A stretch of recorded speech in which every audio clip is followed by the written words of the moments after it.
প্রস্রাবে জ্বালা পোড়া সেই সাথে ইনফেকশনও একটা বিষয় রয়েছে।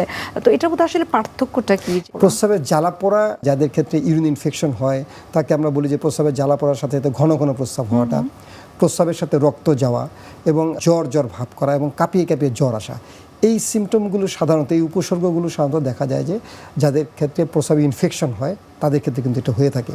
এবং আপনি জানেন যে প্রস্রাব ইনফেকশনটা মেয়েদের একটু বেশি হয়ে থাকে, সেটা আপনার অ্যানাটমিক্যাল যে গঠনমূলক যে শারীরিক যে কাঠামো সেই কারণে অনেকটা হয় এবং কিছুটা হাইজিনের কারণে হয়ে থাকে। এবং সেগুলো যদি আপনি মেনটেন করতে পারেন তাহলে এই উপসর্গগুলো যদি আপনি বাদ দেন তাহলে কিন্তু আপনি বুঝতে পারবেন যে এটা কি রমজানের ওই পানির শূন্যতা বা ওই অন্য কারণে যেটা জ্বালা পোড়া হয়ে থাকে সেই কারণে হচ্ছে নাকি এটা ইনফেকশনের কারণে হচ্ছে।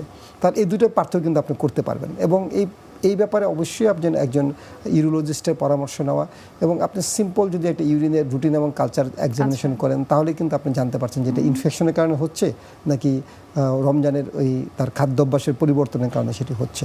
তাহলে সেক্ষেত্রে কিন্তু আপনি সেই পার্থক্যটা করতে পারলেই এবং চিকিৎসাটা সহজ হয়ে যায়। প্রস্রাবে জ্বালা পোড়া এবং ইনফেকশন কতদিন পর্যন্ত এই সমস্যাটা থাকলে ডাক্তারের পরামর্শ নেওয়া উচিত? আমি আপনাকে বলবো যে যাদের এই ধরনের সমস্যাগুলো হয়, হ্যাঁ, তারা পানিটা প্রথম দিকে পানিটা খায়, কিংবা আমি যেই জুসের কথা বলেছি ক্যানবেরি জুস বা শরবত তারা একটু বেশি বেশি খেয়ে আসেন।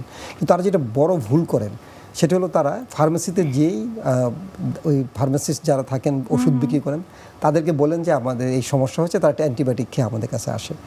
সেই ক্ষেত্রে কিন্তু রোগটা নির্ণয় করা আমাদের জন্য খুব ডিফিকাল্টি হয়ে দাঁড়ায়।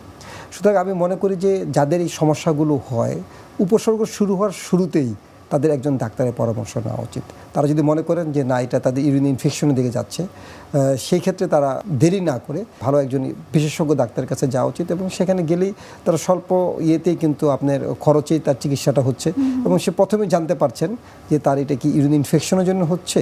সেক্ষেত্রে কিন্তু আপনার ডায়াগনোসিসটা হয়ে যাচ্ছে। কারণ আপনি জানেন ইউরিন ইনফেকশন কিন্তু অনেক সময় খুব মারাত্মক আকার ধারণ করে থাকেন এবং দেখা যায় যে প্রায়শই কিডনির ইনফেকশন হয়, সেখানে পাইলোনেফ্রাইটিস ডেভেলপ করতে পারে এবং অনেক সময় কিডনিকে যদি এরকম লং টার্ম যাদের ইনফেকশন থাকে শেষ পর্যন্ত কিন্তু আমাদেরকে অনেকের ক্ষেত্রে কিডনি স্যাক্রিফাইস পর্যন্ত করতে হতে পারে।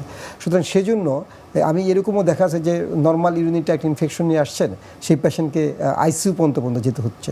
তাহলে শুধু এই ধরনের ক্ষেত্রে আমরা মনে করি যে প্রথমেই আপনি যদি একজন বিশেষজ্ঞ ডাক্তারের পরামর্শ নিতে পারেন তাহলে কিন্তু আপনার এই সমস্যার থেকে আপনি কিন্তু অনেকাংশেই কিন্তু পরিহার পেতে পারেন। যাদের ক্ষেত্রে রিকারেন্ট ইউরিন ইনফেকশন হয় তাদের ক্ষেত্রে কিন্তু আমরা খেয়াল করেছি যে সেই প্রিভিয়াস বা পুরনো প্রেসক্রিপশন অনুযায়ী নতুন করে যখন ইউরিন ইনফেকশন হয় তিনি যখন উপলব্ধি করেন যে প্রস্রাবে জ্বালা পোড়া হচ্ছে, পুরনো প্রেসক্রিপশন দেখে সেই অ্যান্টিবায়োটিক কিন্তু তিনি আবারও গ্রহণ করছেন। এই বিষয়ে আপনার মতামত কি? রিকারেন্ট ইনফেকশন কিন্তু আপনার খুব জটিল রোগ একটি।